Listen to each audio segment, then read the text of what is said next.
Morning students, as we have started our lesson number 8, industry and trade. In previous lecture, we have discussed about the various things, various industries and their nature. Okay, now in this lecture, we are going to learn about the policies of the central government. So, what student? Which are the policies regarding the industries? काय झालं ते mark विचारावं काम नाही ना नाही नाही असं आहे का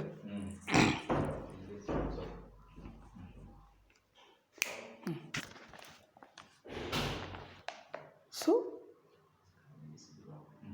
स्टार्ट करेल policies of the central government. So see, in the fourth 5-year plan, focus was placed on paper industry, pharmaceutical industry, motor tractor industry, leather goods textile industry, food processing industry, oil, color, sugar industries. So see students, all these are the major industries, and on the government has given focus on that major industries, and they have set 5-year plan, and during this plan they have set their budget as a 5 crore rupees. Means they will support, they will help as a that industries, and that was started in the year of 1970 policy, known as the 1970 policy, which set up their budget 5 crore rupees, and they have given importance to all these major industries. Again I am repeating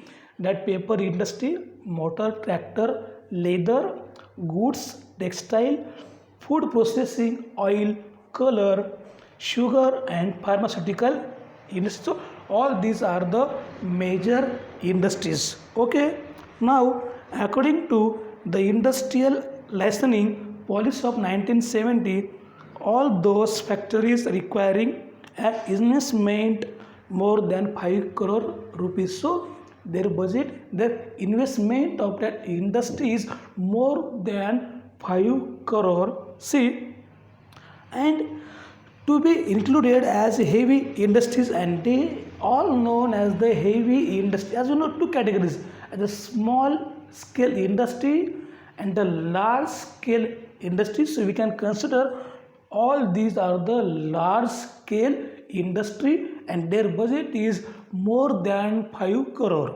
Okay, so see, the big industrial houses and foreign companies were allowed to invest in heavy industries and were not reserved for the public sector. Yes, as nowadays as we see, many foreign companies are here in our country, so they have given permission to invest in our country, and as a heavy industries. Okay, then as a result of this policy, by the end of 1972, 318,000 small industries were registered with the government registration office. So in the year of, we can see in the year of 1972, so how many industries were registered in India? 3 lakh 18,000. So 3 lakh 18,000 were registered as a government registration office. So 3 lakh 18,000. Okay, now see, mineral wealth. So first, as a mineral wealth, so that mineral is considered as a wealth. Yes, because many factories are depend on that mineral. Let us see that mineral wealth.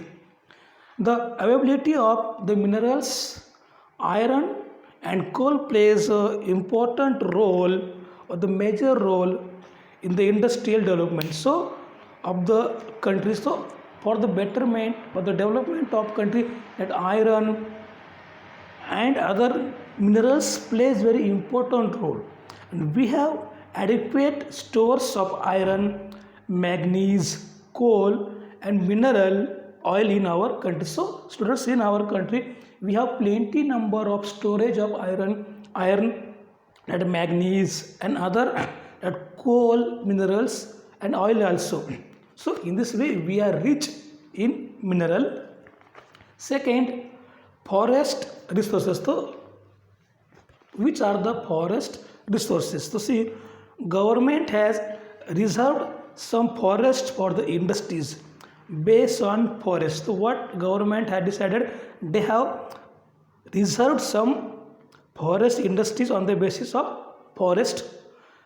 The task of conservation of the forest is done by the central government. So the conservation, the preservation of that forest, and the task is of that Indian government, central government. The state government and by the local people, forests are necessary for the raw material for industries like constructions, paper, newspaper, silk, matchboxes, medicine, herbs, honey, liquor, and raw material needed for paint. Yes, so many factories, industries are based on forest products. Yes, honey bees are there. See that wood we require. Okay, for the furniture. That some minerals are there. Okay, and some for the paperwork. For the paper we require bamboos. Okay, so for that purpose we require there is a forest resources or the forest production. Now next point is fisheries. The fisheries include seawater, fish and fresh water joint found in rivers, canals, ponds and lakes. So this students here, the fisheries are also important because it's a small scale as a industry. So here that include that seawater fish, okay, and freshwater fish found in rivers. And we know there is a small scale industry fish. Harbors have been built or old harbors have been redeveloped. Fish seeds incubation centers and fishing industry trading centers have been provided for the growth of this industry. So what government had done to develop such a kind of industry, this fishing industry, fish seeds incubation centers and fishing industry and training center have been provided for the growth of this industry. Yes. Next industry is tourism. I think nowadays it has a great value. As a tourism is developed by day. So see, India has a rich cultural heritage. Yes, as we have the great heritage and that culture, and these are the places of worship of different religions, pilgrimage, centers, confluences of rivers, forts, caves, etc. In India, we have the many places as a pilgrims, as a Nasik, Allahabad, that Kumbh Mela is there, Tirupati Balaji. Many that religious places are there, so there people visit. So it's one kind of tourism. Okay, another centers, forts in Maharashtra. We are having many forts which built by Shivaji Maharaj. So many people they visit that historical places. In this way, there is a development of a tourism. So all over our country, tourists from our country as well as from abroad travel in India throughout the year. So people from our own country as well as foreigners they visit such a places throughout the year. The facilities for tourists to stay, travel, etc. are provided through the Tourism Development Corporation. So all these facilities are provided by the Tourism Development Corporation. Okay. Sale of curious and the hotel industry thrives in tourist places. Yes, for tourists, for the attraction of it, we require the lodge at a hotel industry is there. Means for their stay, for their foods, there is a requirement of such kind of hotels nearby the tourist places. In some places, there are guides who give information to tourists about that area. Sometimes when vehicles don't reach the destination in some remote and difficult to reach tourist places, the local people help the tourists in return for the free. So see students, here some places, some guides are there who guide that tourists and they give information about that particular places, and sometimes that vehicles don't go there, so that those who are the local people, they help to the tourist and they take with them on that place. Em- Employment opportunities are generated out of this needs, yes, and out of this need there we found employment is there, yes. Means see, tourist place, hotels are there, that tourism travels agencies are there, okay, other people, those who guide, that guide. So in this way, in various way, their people can get the employment, okay. Now next industry, import export or foreign trade, okay. When planning started in the year 1951, the import of industrial goods and raw material required for production increased. India's import included machines, iron, mineral oil, fertilizers, medicine, etc.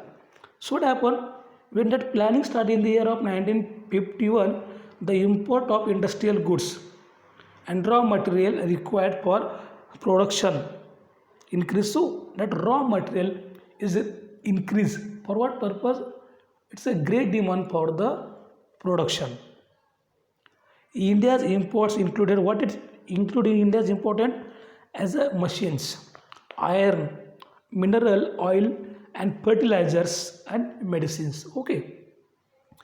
India also gave impetus to export after independence in order to gain valuable foreign exchange. So after independence, our India also exports some productions, some produce, for what purpose?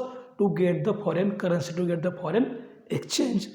India's exports included tea, coffee, spices, cotton, textile, leather, footwear, pearls, precious stones. So what India exports to other countries? Tea, coffee, spices, cotton, textile, leather, footwear, pearls, and precious stones, okay. These are the main item which India exports to other countries. Next industry is internal trade. Now next one and last one is internal trade. So India's internal trade takes place via railways. So how that trade develop? With the help of that means of transportation, which are they? See, so internal trade, India's internal trade takes place via railways, waterways, roads, airways. So these are the means of transportation. Ports like Mumbai, harbor, that ports Mumbai, Kolkata, Cochin, and Chennai are important. So for the sea route, for the ocean route, as a port, which ports are important? Mumbai, Kolkata, Chennai, that very important.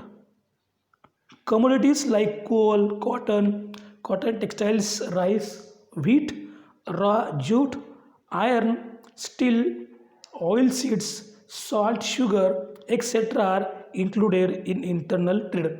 So what are included in that internal trade? Means within a country. So these are the like coal, cotton, textile, rice, wheat, as a raw jute, iron, steel, oil seeds, salt, sugar. So all these are included in the internal trade within a country. Then is from one state to another state to fulfill the need of nation. Due to the development of industries, the standard of life in country improves because of the industrialization, and there nowadays we find the standard of life of our nation's people. So many opportunities for employment became available. So because of that, industry. As you know, industrialization is very important. Why? Because of that, many workers, many employment, they work there, and in this way they earn. They can live their life.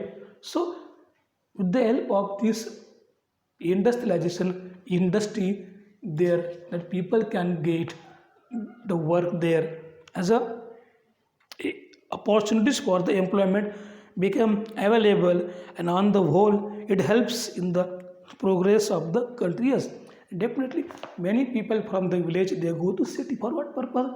Because in cities MIDC is there, means many industries are located there, and so those people from village they don't have work as a sustainable work, so they go and settle in the big cities. Why?